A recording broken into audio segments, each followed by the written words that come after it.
Well, I jokingly named this thing How I Spent My Summer Vacation, because most of you know my summers I don't do much besides hang out, wait for fire calls, or actually go to fires. Little history, I'm a forester by profession. I did a number of weird jobs before I went to work for the state of Washington. As a forester with the state of Washington, part of our other duties as assigned is wildland firefighting. So I had been with the state for, 6 or 8 months. I'd had basic fire training, but no experience. And I got a call Saturday night, Memorial Day weekend of 1983, from a guy who didn't particularly like me, partly because I was female. And, well, I'm at the bottom of the list. You want to go to a fire? They put me on an engine with 2 experienced firefighters, and we ended up from Forks all the way up in the Green River drainage on a Weyerhaeuser/burn that had got away. The guys I worked with kind of gave me a crash course on what to do, and that was my introduction to firefighting. Since then, I've done fires most every year. I had 1 year when I didn't get to any fires. I mostly do forest fires. That's kind of traditionally what I did. But you'll hear me use the term wildland firefighting because we do both forest and range and brush and all combinations of it. Our teams that we work with are called incident management teams because the incidents can include fires, floods, tornadoes. People help with the hurricane recovery. One team helped with OSO last year. So it can vary. I mostly have been involved with fire. I did one toxic waste dump on state land and a little bit with flooding and a windstorm. But this is kind of where we start here.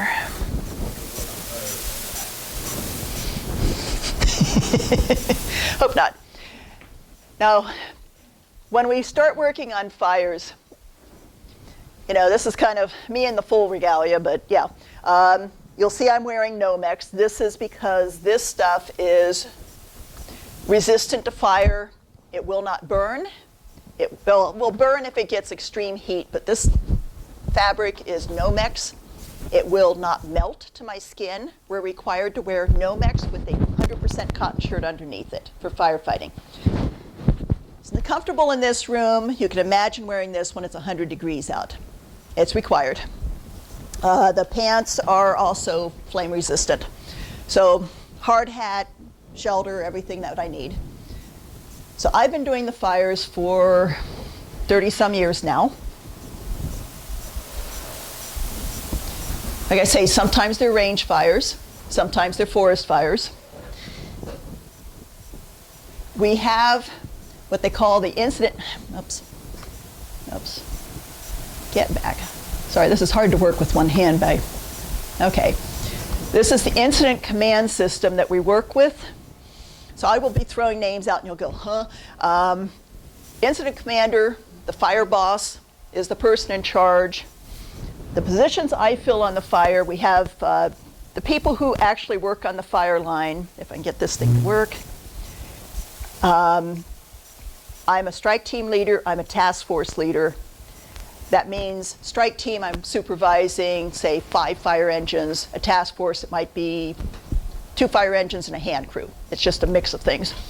The other positions I do, safety officer and public information officer. Those are the main ones I do on fires. But we have it so that we've got sort of military type command. When we have a fire, they use as few positions as they need or as many as they need.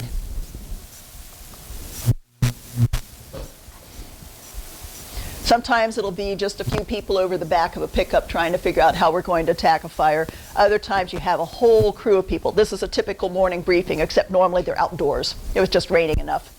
We figure if we can use helicopters on it, they can be used to drop supplies in, to recon, dropping water and retardant.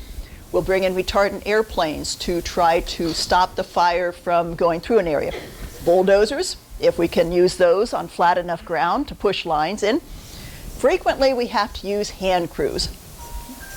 And these guys will go in, usually guys, will go in and dig a line as close to the fire as they can. This is usually done in heavier fuels or on steeper ground. They will try to dig a line, and you'll notice it's what they call a cup trench. This is a little scoop here, and it's because things roll down the hills. You want to catch that before it takes off and goes across the line and starts another chunk of fire on.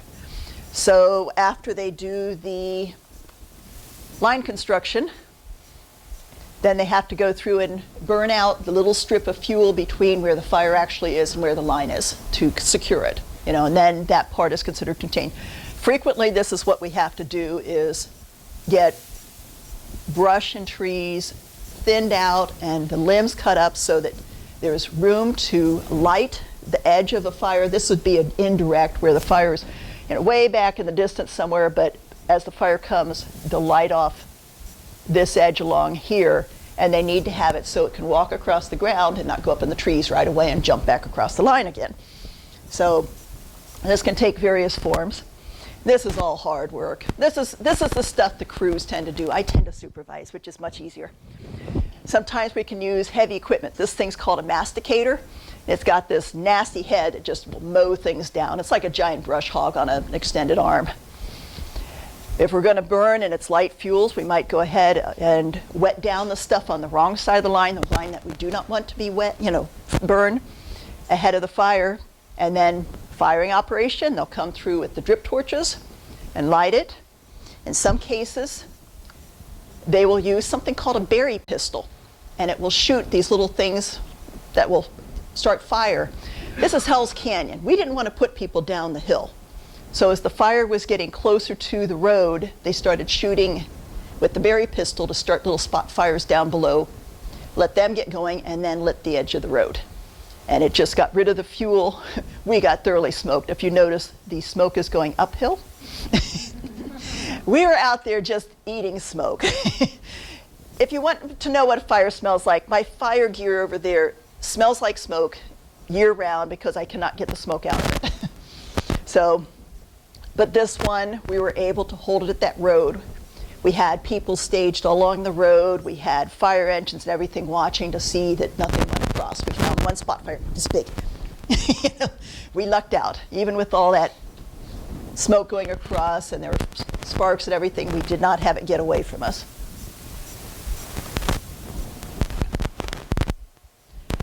We'll have the hand crews, engine crews, everybody standing by. We'll have helicopters if things start flaring up too much. Big trick is catching the fire. Sometimes the only time you can do a burnout is at night when the humidity is a little higher.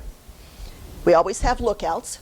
We have all these rules about firefighting. You'll hear the 10 and 16 and you'll hear that, they've kind of summarized it as LCES, lookouts, communications, escape routes, and safety zones.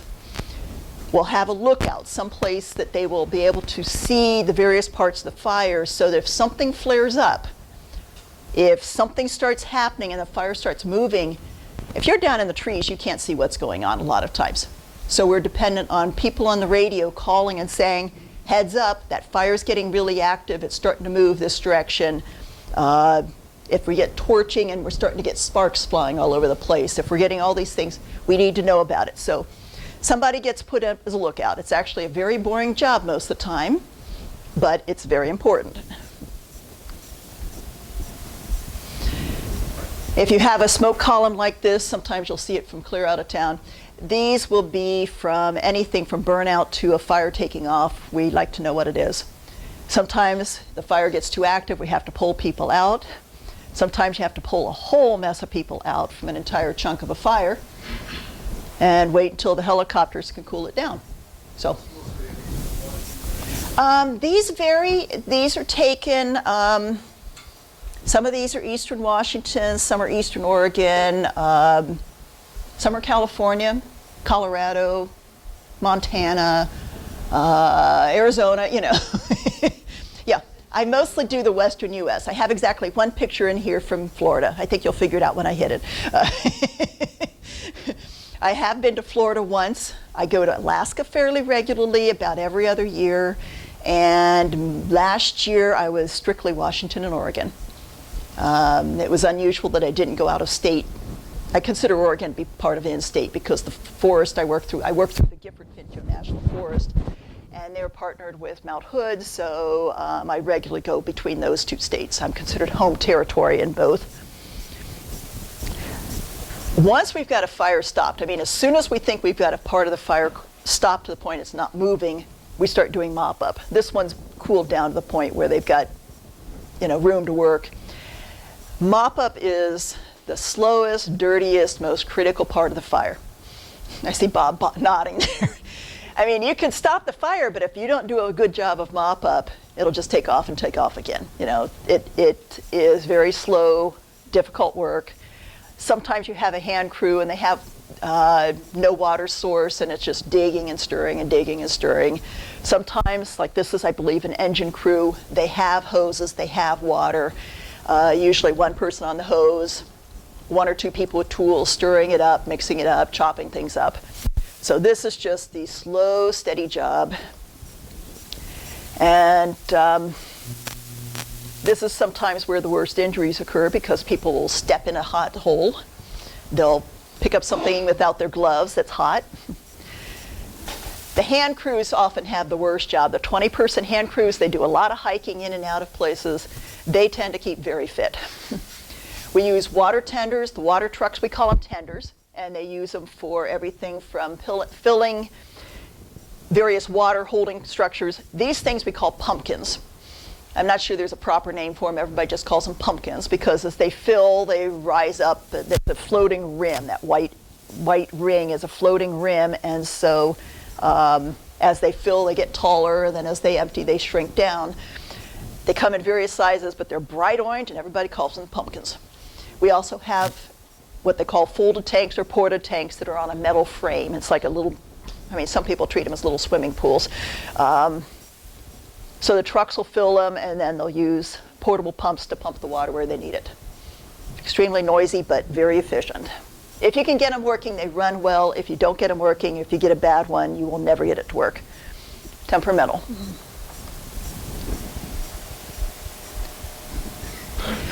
We also use the water tenders to water the roads, otherwise you get this much moon dust on them. And one of the big things we have to watch is hazard trees. There's a little pocket in here that's got flames in it. Get people working too close, that you have a potential of it coming down and killing somebody. So that's one of the big things I do as a safety officer, or if I'm working as another job I do as falling boss, where I'm working with timber fallers. Everybody is supposed to keep their eyes out for stuff like that, but it's so easy when you're working on the ground on a fire to get your head down digging away and not look up and say, oh, I don't want to be here. So when we find any kind of a hazard, depending where it is in the fire, if we're going to have people near it, we often have to bring in timber cutters, fallers to cut it down. Even if it's something short like this, if you need to put the heat out, it's too tall to reach into it, with the hose and put it out properly. I was working with these guys, supervising them. Then it's just get it on the ground and cut it up to where people can get at it. It's another job. These guys carry these big saws around all day, and this is one of about 20 photos. This thing probably took a half hour at least for a 20-person crew to put it out because it's just that much heat built up in it. They took turns whose turn it was to chop at it, whose turn it was to throw dirt. We didn't have any water on this one. This one was actually in a wilderness area in Oregon. And big trees, no water source up on the hill. So a lot of hard work to put it out. All the chainsaws need maintenance. Anybody who's a cutter is constantly fixing them up. Sometimes when you're mopping up, you get a really nice view. This was Hell's Canyon, or one of the side channels. This might actually be one of the side channels of it, or side drainages, because that one, when we were there, this was several years ago, Cache Creek fire. It was so smoked in, we really couldn't see much the entire time we were there. It finally cleared up as we started getting the fire under control. But this back area, you can see there's a lot of this was burned, very patchy. Some areas were green enough, or it just didn't get into them, or there's enough rock that the fire didn't get to it. And in some cases, pardon? I like that's a nice picture. Yeah, it was pretty country, but boy, we were limiting how much people went off the road for obvious reasons. For one thing, if you get down in that kind of ground and the fire makes a run, you can't get out of there. You know, you can go side hill, but you cannot go uphill very quickly in this kind of ground. We'll have the helicopter standing by. This is kind of an interesting arrangement. This is a Sikorsky sky crane, and it has, you can just barely see, it has a snorkel. So it can come down, hover over the water, slurp up a tank full of water, fly over to where it needs, open its belly, and drop the water. Fly back, slurp it up. Most of the helicopters, the smaller ones, use a bucket. This thing is, they call it, I believe, a helitanker, because it can scoop up the water, you know, slurp it up. And it can hold, I think, about 1,000 gallons of water. So you don't want to be under these drops. If you think 8 pounds per gallon, you know, even a little helicopter bucket, what they call a Bambi bucket, because it's a baby one, 100-gallon bucket, 8 pounds a gallon, you don't want to be under there. You don't want to be under any of these drops. If you do get caught under a drop, they tell you to drop to the ground, head towards wherever direction the helicopter or airplane's coming from, hang on to your hard hat, and you're going to get plastered. You know, some people like to, you know, think of the badge of honor to come out plastered with the red retardant goo. No. It's a sign of stupidity usually. Whether it's your stupidity or occasionally we get pilots that don't know what they're doing, and that's the scary part. We also use ATVs to get around because a lot of places we're working you can't get to. This is what they call a RAWS, a remote access weather station. There are weather stations scattered all over the place. These are portable kits. They come in, you know, a couple of these, if I get this to work, a couple of these big heavy tote boxes. They're about 100 pounds each. And they can set them up someplace closer to the fire to get actual fire atmosphere, actual conditions closer to the fire.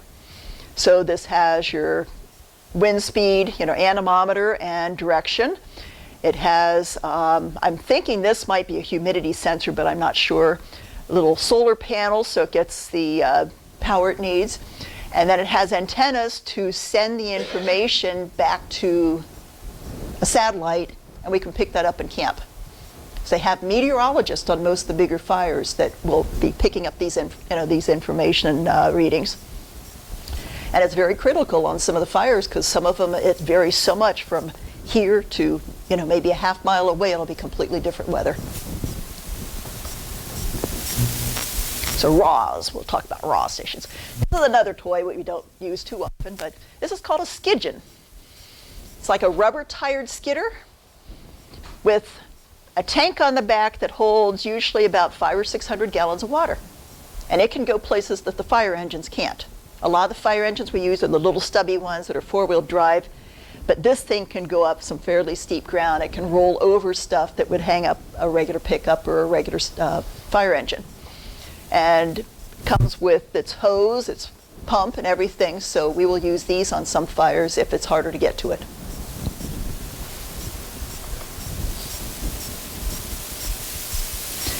We'll use chippers, especially when we do that preparation where we're stacking all the stuff by the road trying to get ready to burn. We'll use chippers. It's another one of those lovely messy jobs. This is a giant chipper. I mean, most people have seen the little tow behinds. This thing has a big drum here and like a grapple to pick up big piles of stuff and toss it in the drum to chip it. That's the only fire I've seen one on. This was in Southern California.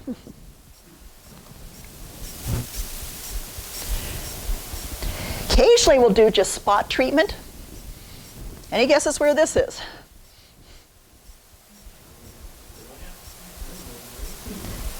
Let me flip on to the next one. Might be more obvious. This is called the Gillahena Trestle. It's in the Copper River country of Alaska. It's out past Glen Allen, kind of near the end of the pavement. It's a historic structure. This is one where they were dealing with lightning fire in the wilderness area. They mostly had crews just kind of trying to keep it, you know, herding it, trying to keep it from coming out. They actually wanted to burn some of the area because it had grown up to the point where it was no longer good moose habitat. So they wanted the area to burn to make more moose habitat, but they didn't want to lose the trestle. So they kind of did little scratch lines to steer the fire away from here, but in case it did come to the trestle, they just went in and thinned out all this brush and stuff that would want to carry the fire into the trestle. And then when in doubt, you just... Western Alaska? This is kind of southwestern. Would be, I'm going to say about 150 miles east of Anchorage. So it's out there ways, but they just spot treated to try and keep the fuels from building up around the railroad trestle. It was a strange assignment. I was the non-agency person assigned to it. It was a couple of crews sent in to help with the fire, and it was in Wrangell St. Elias National Park and Monument, or Park and Preserve, and it was in a wilderness area, but they got permission to put the crews in there. They just did what they call coyote camping, which means you just camp with whatever you carried in, and they fly equipment in, fly supplies in, they'd fly in food and water. And they kind of roughed it for a few days trying to get this thing under control. And I helped write press releases about what was going on for the fire, and it was kind of a strange assignment. Creepy hotel, but you know. If you ever have a choice, do not stay in the Caribou Inn in Glen Ellen, Alaska. It was scary. Other than that, it was a good assignment. Once the fire is under control, we have to go through, you know, once the fire is knocked down, this is 2 years ago, Corral Complex, Northern California, Six Rivers Fire, or Six Rivers National Forest. We have to go through and stabilize things. This was where they'd put dozers through to build a fire trail. Luckily, they cut the fire before it got to this area, but we still needed to go through and stabilize this so it doesn't just erode down the hill. So what they're doing is they've got the shovel here going along and scooping stumps and brush and anything it can and scattering it back over here, partly for erosion control, and partly to keep people from driving up in there in their four-wheelers. You know, because we already had a few problems with people trying to go into these with four-wheelers. Typically, they'll block a couple of big stumps and big logs at the beginning of these areas too. So that is, you know, trying to keep the erosion down.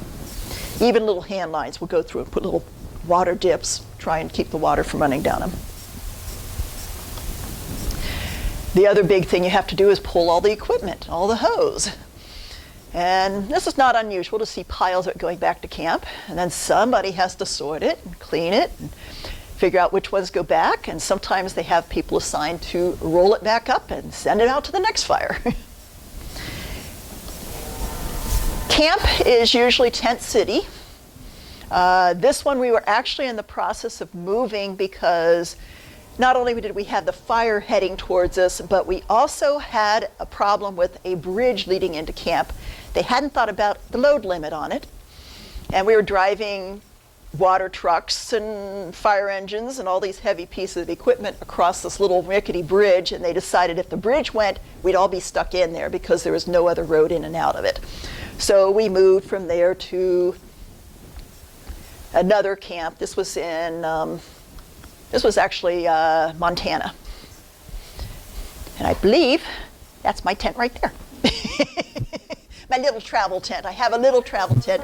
Well, if you're flying and you have to be able to fit everything in one bag to check and whatever you can take as a carry-on, it really limits what you take. So it's a little tent, a little sleeping bag. If I'm driving, I have 3 times as much stuff. So you only get a carry-on and you have all that in your... I have one checked bag. They will reimburse me for one checked bag. Okay. So if anybody's familiar with the red fire bags that you see, you know, stacks of on, you know, on TV sometimes when they're showing fire crews traveling, I have one of those that holds my little tent, a little sleeping bag, a 3/4 length thermarest, and a bunch of my clothes and some basic toiletries. And then I have a roller bag that's barely legal for overhead bins that can carry my hard hat, my line gear, the rest of my clothes. And then if I'm going as an information officer, I have a computer bag with a few other things, you know. You take all those carry-ons? Not the red bag. The red bag is checked, yeah. Who gets to stay in the lodge That was actually, somebody was nice. They let us move to their front yard. This was their pasture. And they wanted to redo their pasture. They knew we needed a spot, so the deal was we could use their front yard as camp. In return, after we were done, they were going to basically plow it up and reseed the pasture for them, which they wanted done, so it was a good deal for both of us. So no, we met the people. They were very nice, but no, we did not stay in there.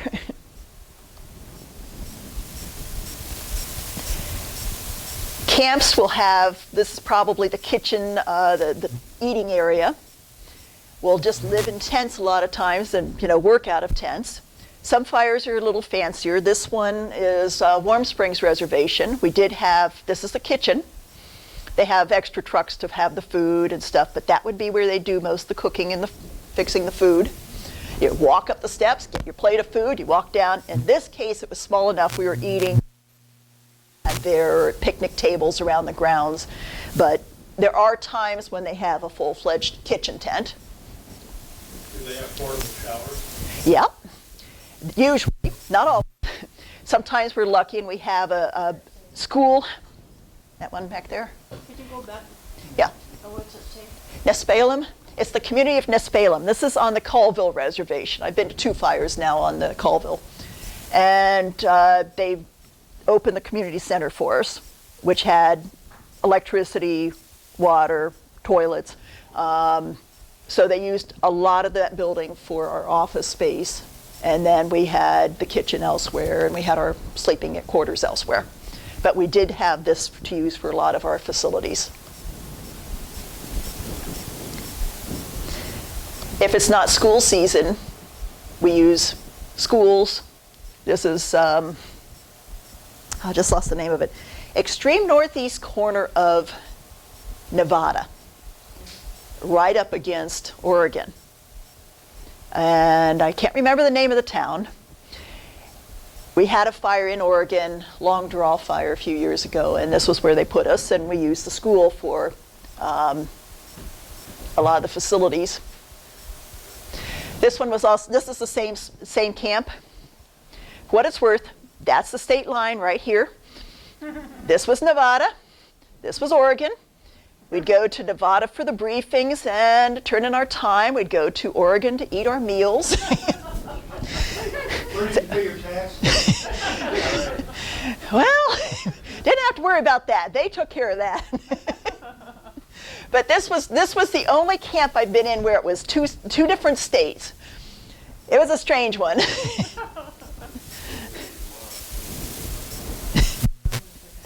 There's a portable shower for you. This is a small one. Some of them are much bigger. This one, you go in through the center, and it had a women's side and a men's side. Frequently, they're bigger than this. By the fact there's not a line waiting to use it, it's middle of the day. At night, when everybody's in off the line, sometimes there'll be a line of 50 or 100 people waiting for a shower. So it's one of the times it helps to be a woman. There usually isn't as much of a line for the women's side. Although occasionally, without notice, they will close the women's side and turn it into a men's side. That can get kind of irritating. No, they actually have what they call big bladders that collect the brown or the gray water, and then they bring in fresh water, potable water, supposedly.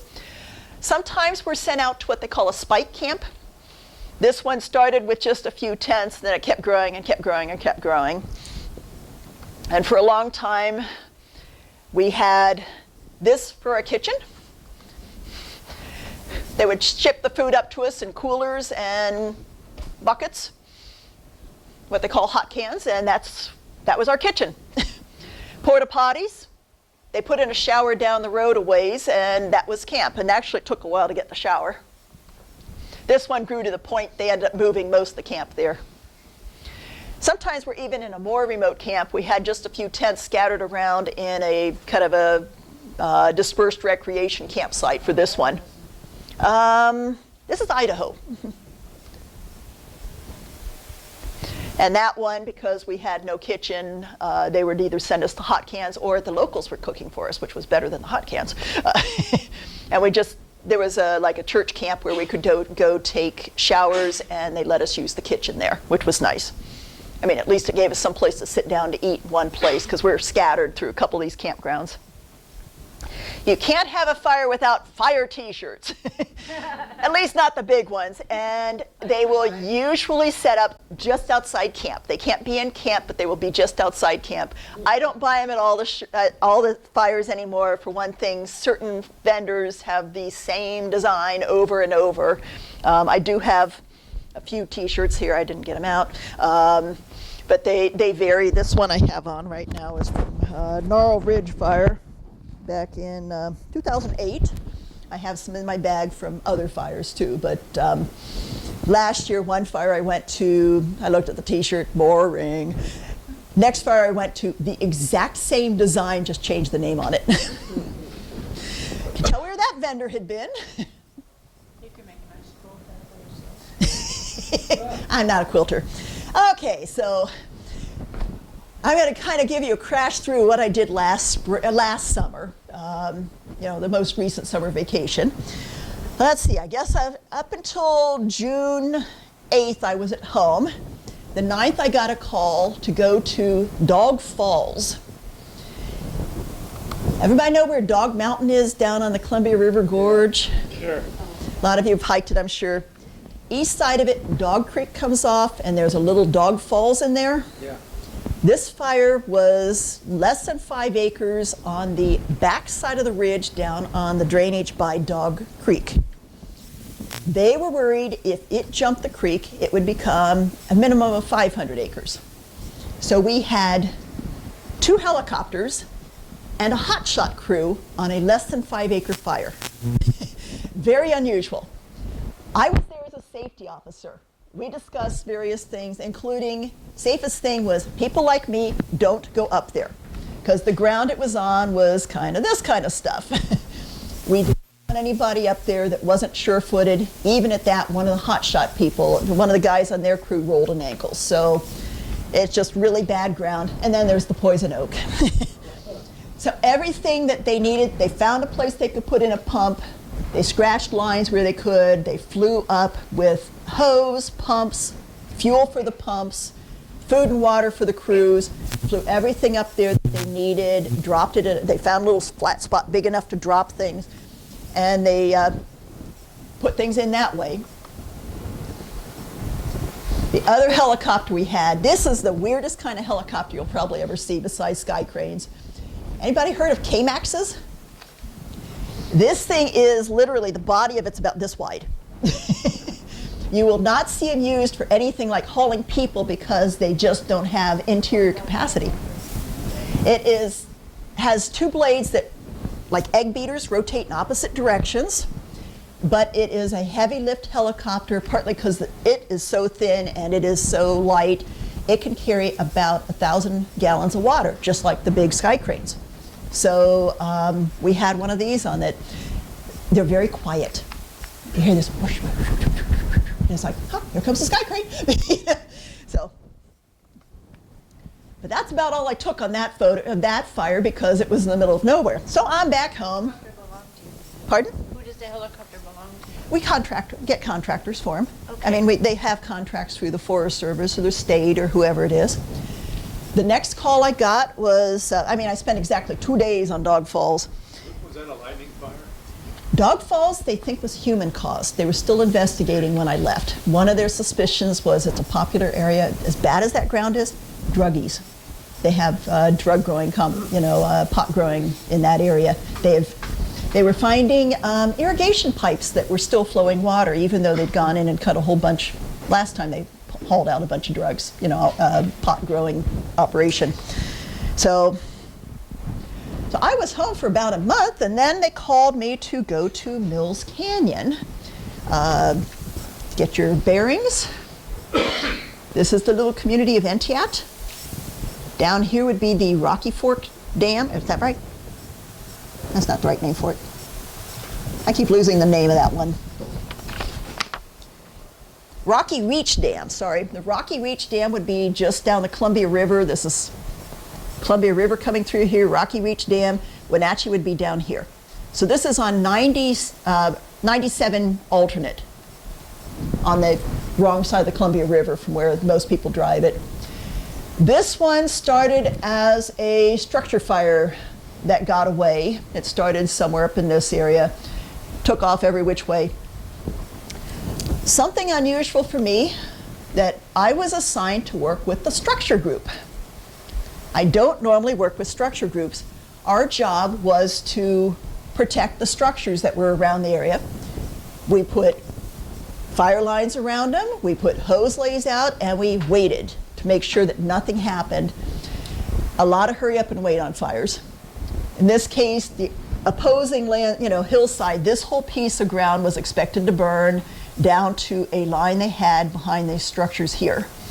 And they were planning on it burning there, and so we just monitored and made sure that nothing came across. And part of the time it was interesting, and we could see stuff going on, but a lot of the time it was quiet. So I spent one day on that end of the fire and a few days on another area watching houses. And then one day we woke up to this. This was not from our fire. This was the Chewacum fire from northeast of Leavenworth. They had us switch to night shift, and they had us come to briefing. That is the sun up in the sky there. This was how gloomy it was in the middle of the afternoon when they had us meet, or I guess about 6 p.m. when they had us meet. We drove up to this other camp that they sent us to, and this is Chewacum fire, this is Leavenworth. I think some of you went up for a visit to Leavenworth. I'm trying to think, who said they went to Leavenworth and got smoked in? This would be when that was. So this is Tumwater Canyon here. And the community of, years ago? this is last year. Last year, yeah. A lot of this would have burned in '94 with the Hatchery Complex, Rat Creek, Wenatchee Lake, and a few other fires. This is Wenatchee Lake. We were up in here at a little airstrip near Fish Lake. You can see the windsock for this is the airstrip here. We had to keep it open. We had briefings up there. We had our meals provided up there, back to the hot cans, which are in this case were cardboard boxes. This is where we camped. Anybody recognize this place? Stevens Pass. They had a building that was being refurbished.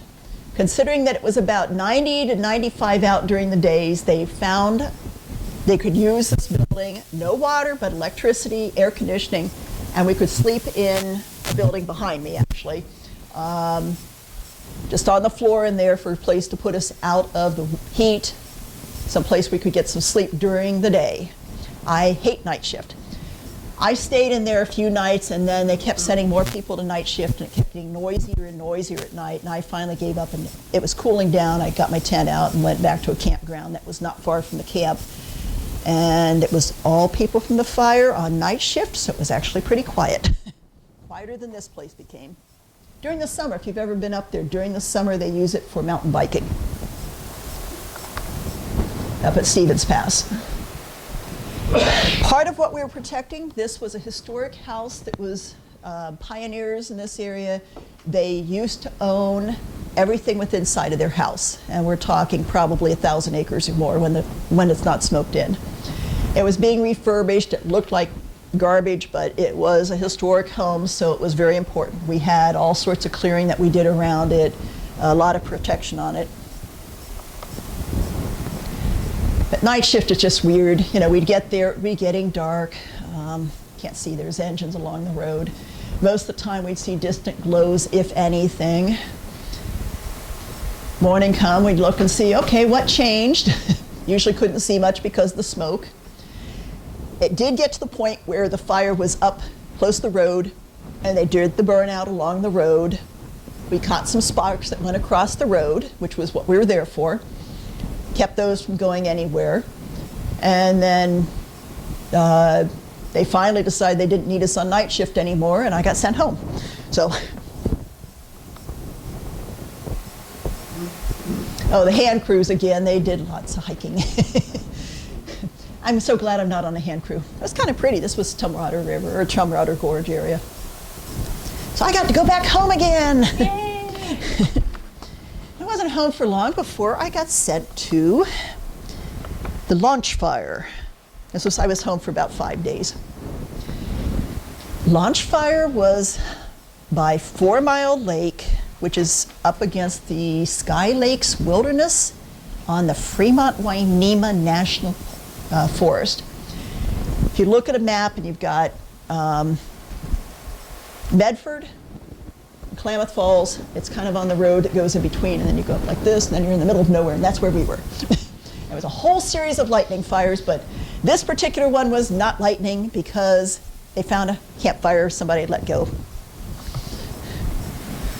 This would normally be underwater, but the water level was so low that they had this huge beach that we used for most of our camp. Very dusty. My job I was assigned to was I was in charge of the boats. We had 2 boats transporting people and supplies to the far side of the lake. The fire itself was over in this area, and it was about a 2-mile walk by trail. So when they wanted to send a whole bunch of pumps, hose, a whole crew of people, some hiked in, some they took in by boat. So most of the time it was, okay, you, and this much hose. Okay, next boat. I got to go over too, though. These would be delivering supplies across the lake. Again, they called for more hose, they called for meals ready to eat, and other heavy stuff, so we took it over by boat.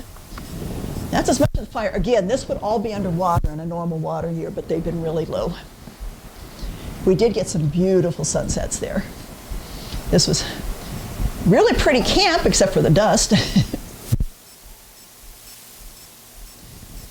And we had a whole bunch of other lightning fires while we were there, but I got sent after 1 day to Crater Lake National Park. I had never been in the park before. I'd been near it for fires and other assignments. They had a whole series of lightning fires. I don't know if you can see these little lightning fire symbols. They were still popping up while we were there. I was assigned to the White Horse Fire, which was this one right in here.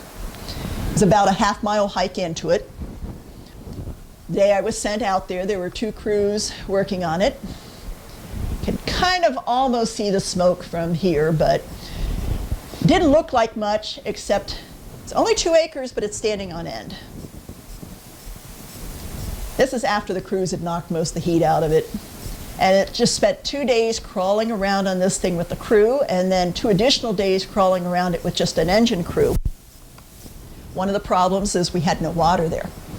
And it's hard to put out something like this. We didn't want to drop this on the ground because it would have gone back across the line, so we were just scraping at it and scratching at it and trying to get the heat down. Eventually got it out. The 3rd day we found a little bit of hot dirt. 4th day we couldn't even find hot dirt. Had a bear walk by, but that was it. That's kind of neat, cinnamon bear. So I spent 4 days on that. One of the crews, before they left, got permission. We went up to Crater Lake. They had never seen the lake. They were from Arizona. That's as much of the lake as we could see because it was so smoky. It was not exactly great conditions. And then back at camp, we got dumped on. I mean, there was standing water in ponds around the camp, which was just outside the park on state land. We got more lightning. And the next day, they decided that we would stage, what they call staging, which is being ready to attack a fire, but we didn't know where it would be. They called us to say, we've got a fire somewhere over here. We're camped down here. All the way out here. I'm leading 5 fire engines. We get out here, get all the way about to here where there's a fork in the road. We're trying to figure out which fork. They call to say, oh, never mind. The 3-acre fire, an engine beat you to it. It says it's 3/100ths of an acre. They think they can handle it. So we drive all the way back, and instead of going all the way to the camp, we parked at a campground that's just inside the park entrance there, and spent the rest of the day kind of twiddling our thumbs, waiting for an assignment. All firefighters know, when in doubt, carry a deck of cards, a book, something to do because there's a lot of hurry up and wait. So from there, I spent like 5 days there, and I got sent clear up to, oops. Sorry, I lost my picture here. Let me go back one. I got sent to the Colville Reservation, that Nispalem Community Hall. That's where camp was this year again, or last year, I should say. This thing was called the Devil's Elbow Fire. There's a little funny crook in the river right about in here somewhere that they call the Devil's Elbow. They usually have some weird reason for the name. This was a map they gave us one of the days. They'd already kind of given up. We were going to originally try and keep the fire over here and just a little bit here and a little bit here. It kept going. So they gave us this map. You'll notice all these pink things. I was drawing the fire on it because they would give us a map that was a day old. And we were working over here, and it's kind of important to know where the fire really is, not where it was 2 days ago. So I was drawing it to at least have a little better idea, because most of it we could not see where we were. There are places that we could see some. And this was the first day driving to the fire. Oh, okay. This one hung around the one fire area. We saw it regularly.